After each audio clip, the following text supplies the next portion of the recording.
నా పేరు పెద్ద వెంకటకృష్ణారావు అండి. మాది గోపాలపురం మండలం చిట్యాల విలేజ్. ఏదో కొన్ని కుటుంబ కారణాల వల్ల నేను రాజమండ్రి పక్కన వచ్చానండి. రాజస్థాన్ పక్కన వదిలేశానండి. వస్తే ఈ పథకం ప్రసాద్ అనే ఆశ్రమంలో జాయిన్ అయ్యాను.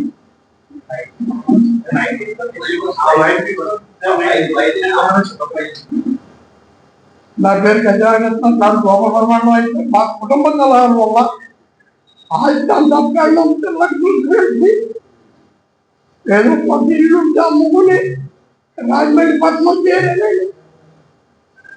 జయంతి పథకం ప్రసాద్ అమ్మా నాన్న ఆశ్రమంలో జాయిన్ అయ్యానండి. జాయిన్ అయితే వర్షకాలం ఏ పని చేస్తే ఆ పని చేసేవాడిని.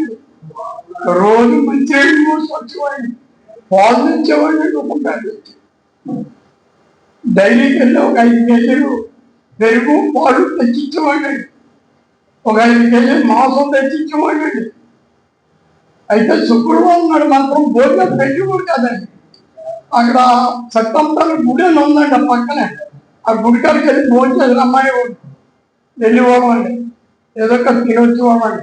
శనివారం పెట్టేవాడు కదండి. వెంకటబాబు గుడికాడికి వెళ్ళి తినొచ్చుకోమండి. తినొచ్చుకోమంతా మంచినీళ్ళు లేకపోతే వారం కూడా పెట్టాలి తెమ్మని కూడా 2 సార్లు తిరిగి మన పేపర్ నచ్చింది. ఇలా చేస్తుండగా ఏ పని చేసినా పని చేస్తుంటే బాగా వర్షాలు పడిపోయాయండి. నా బట్టలు, నా మంచాలు మొత్తం అన్ని పట్టెలు సామాన్లు అన్ని కూడా తడిసిపోయాయండి. మొదలు తడిసిపోతే నేను ఇల్లు అమ్ముకుని పట్టాను. 1,50,000 రూపాయలు పెట్టులో పెడితే కాగితాలు కూడా తడిసిపోతున్నాయి. ఎలాగా అని తీసి ప్రసాద్కి వాళ్ళ అబ్బాయి చైతన్యకి 1,00,000 రూపాయలు ఇచ్చానండి. 50,000 బొల్లిన మురళికి ఇచ్చానండి. వాడు అసిస్టెంట్ అండి. వాడు తాగి అంటున్నాను, ఎవరు కొట్టమంటే ఆయన కొడతాం, తెచ్చమంటే ఆయన తెప్పండి. అలా చేస్తుండగా నా ఆరోగ్యం చెడిపోయిందండి. ఏమంటే నాకు డబ్బులు అవసరమండి, నేను హాస్పిటల్కి వెళ్ళాలి, డబ్బులు ఇవ్వమని అడిగాను. ఉంటే ఉండు, పోతే పో, డబ్బులు ఇవ్వడం జరగదు, నువ్వు ఉండొద్దు అని ఆ రోజు మొదలెట్టి 4 రోజులు ఎక్కువగా తిట్టి బయటికి గెట్టేసానండి. గెట్టేస్తే కొన్ని సామాన్లు నాకు వదిలేశానండి. కొన్ని సామాన్లు పట్టుకుని బయటకు వచ్చానండి. గ్యాస్ బండ, పళ్ళాలు, గ్లాసులు, గిన్నెలు మొత్తం అన్నీ ఆడిగా వదిలేశారండి. అక్కడ నానా ఇబ్బందులు గురై డబ్బులు అడిగితే మాత్రం నీ దిక్కుండగా చెప్పుకో, నువ్వు బయటకు వెళ్ళి నన్ను ఏమి ఎక్కడు, నువ్వేం చేయను అని చెప్తే నేను బొమ్మలు పోలీస్ స్టేషన్లో కేసు పెట్టానండి. ఆ బొల్లిని మురళిని ఆ పరగం ప్రసాద్ని పిలిపించాను. పిలిపించి మరి ఏంటి అని అడిగారు. నీ దగ్గర ఏదైనా కాగితం ఉందా అని అడిగారు. నన్ను నా దగ్గర ఏదైనా కాగితం ఉంటే ఇక్కడ దాకా రానండి పోలీస్ స్టేషన్కి. కోర్టుకే పోయింది కదా, ఫైట్ చేద్దరు, కాగితం లేదండి, డబ్బులు ఇప్పించండి అని అడిగారు. వాడు పెద్దోళ్ళయ్యా, ఏమీ చేయలేమ్మా, వాళ్ళ మీద ఎటువంటి కేసు కట్టలేం, నువ్వేం చేస్తావు చేసుకో అన్నారు. ఏడిస్తే వెళ్ళి ఏసీబీ ఎస్పీ గారు తగ్గేదానండి. ఏసీబీ ఎస్పీ గారు సిఐ గారికి కట్టి ఫోన్ చేశారండి. సిఐ గారికి బొమ్మలు పోటీ సిఐ గారు చేసి ఆయన డబ్బులు అంటే ఇప్పించలే. మరి ఆయన మంచి నీతి నిర్దేశించాలన్నా రవీంద్ర భారతిలో సన్మానం చేసుకుని ఈతకు వచ్చాడు.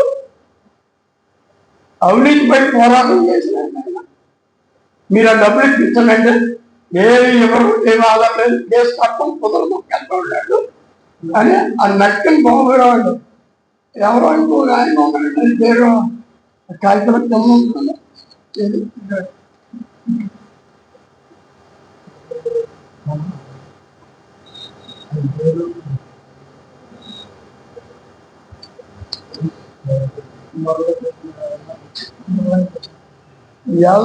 నక్కల బాబురావు అండి.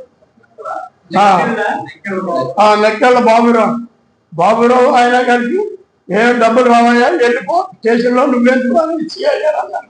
అంటే పోలీసు సూపరింటెండెంట్ గారి దగ్గరికి వెళ్ళానండి. సూపరింటెండెంట్ గారు ఎస్పీ గారికి కూడా లెటర్లు ఇచ్చానండి.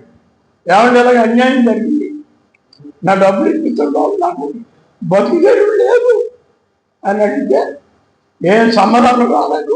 ఈ వేళ వరకు అసలు ఎటువంటి కూడా ఏం తలపెట్టుకోలేదు, డబ్బులు రావాలి చెప్పుకున్నానండి. ఎన్నిసార్లు చెప్పినా అసలు డబ్బులు రావు, నువ్వు బయటకు వెళ్తా, నువ్వు బతను, మీ ఊరిని పెట్టుకో, లేక నేను చంపేస్తావు అని ఆ మురళి ఆ ప్రసాద్ ఇద్దరు కలిసి నన్ను బెదిరిస్తున్నారండి. నిన్ను చంపేస్తావు రాజమండ్రిపట్నంలో, నువ్వు మా మీద కేసులు పెట్టి అంత మనగడ అయిపోయావా అని అడిగారండి. నేను పదకొండు ప్రసాద్ ఇలా సంపాదించానండి. ఈ బుల్లెన్ మురళీకృష్ణకమ్మ 80,000 ఇచ్చానండి. ఆధారం ఇక్కడ దాకా వచ్చేసింది. ఎందుకంటే ఎంతో కోర్టుకే పోయి కోర్టులో పడచ్చు. నేను డబ్బులు ప్రతి నెల నాకు వచ్చే ట్యాక్సీలు అంతా మొట్టమొదటి చంద్రబాబు గారు కూటమిలో ఆయన సీఎం గారు అయ్యాక 7,000 ఇచ్చారండి. 7,000 కానించి ప్రతి నెల 4,000 ఇస్తున్నారండి. ఇప్పుడు ఈ రోజు కూడా వాళ్ళు పరిపాలన బాగుందండి. కూటమి పరిపాలన బ్రహ్మాండంగా ఉంది. వాళ్ళు పెన్షన్ టైంకి బాగా ఇస్తున్నారండి. ఆ డబ్బులన్నీ కూడా వాడే తీసుకున్నారండి. ఎక్కడండి? ఆశ్రమంలో 3 నెలలే ఉన్నానండి. బయటకు గింటేశారు కదండి. క్యాష్ ఇచ్చానండి. అక్కడ ఇల్లు అమ్ముకొని క్యాష్ తెచ్చుకున్నానండి. నేను ఉందండి. ఏమంటే ఇక్కడ బ్యాంక్ అకౌంట్ రాజమండ్రిలో లేవండి. అప్పటికి క్యాష్ తెచ్చేసుకున్నాను. ఇల్లు నాకు ఇంకా దొబ్బేస్తారు. నా కొడుకు ఏమంటే తడిసిపోతున్నాయి, మీ దగ్గర చెప్పండి, నా ఆరోగ్యం బాగున్నప్పుడు నాకు ఇమ్మని అడుగుతాను, ఇవ్వండి అని ఇచ్చానండి. ఏమండి ఎవరెందుకు చూడలేదండి? ఆవిడ గుమ్మస్తానండి. అప్పన్న మా ఊళ్ళో అసలు ఎవరు జాయిన్ చేసుకోవాలి. ఈ సత్య ఈ పేరు ఇంకా ఆస్తుంది కాజేద్దామని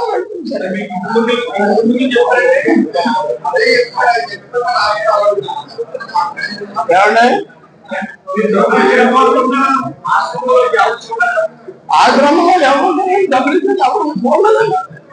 ఏమంటే ముసలోళ్ళు ఉన్నారు, అందరూ ముసలోళ్ళ దగ్గర ప్రతి ముసల్దాని దగ్గర 10,000, 3 గ్రాములు, 2 గ్రాములు చెవులకో, మూతులకో, ముక్కులకో తెచ్చుకునేవారండి. ఆ డబ్బులన్నీ తీసేసుకునేవాడు.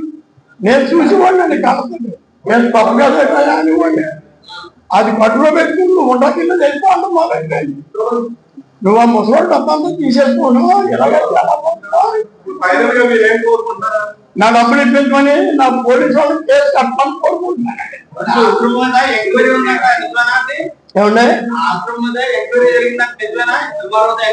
నా దగ్గరికి ఎవరు రాలేదండి. జరిగిందని నాకు నేను చెప్పలేదు.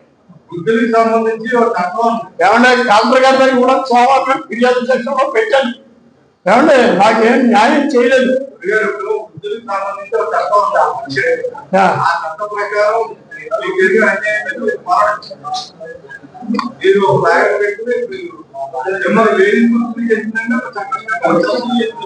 అలాగే నాకు 72 సంవత్సరాలు. ఏమంటే ముసలోళ్ళు డబ్బంతా రకంగా లాగేసాడండి. చాలా మంది ఇద్దరు ఒక డాక్టర్ లేడు, అక్కడ నొప్పి వచ్చినా పాలు నొప్పి వచ్చినా ఒక టాబ్లెట్ ఇచ్చేవాళ్ళు కూడా లేరు. ఈ బొమ్మగా మంచిదండి. నేను కూడా మీరు కంపెనీ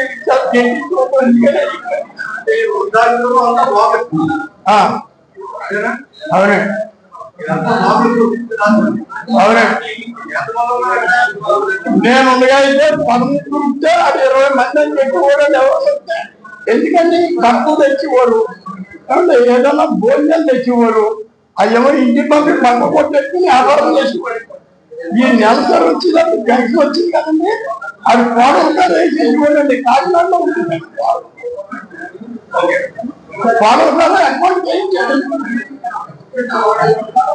నేను అవన్నీ నేను ఆన్ చూసుకుని నేను బయట చెప్పుకోవాలని నువ్వు బయట బాగా చంపేస్తా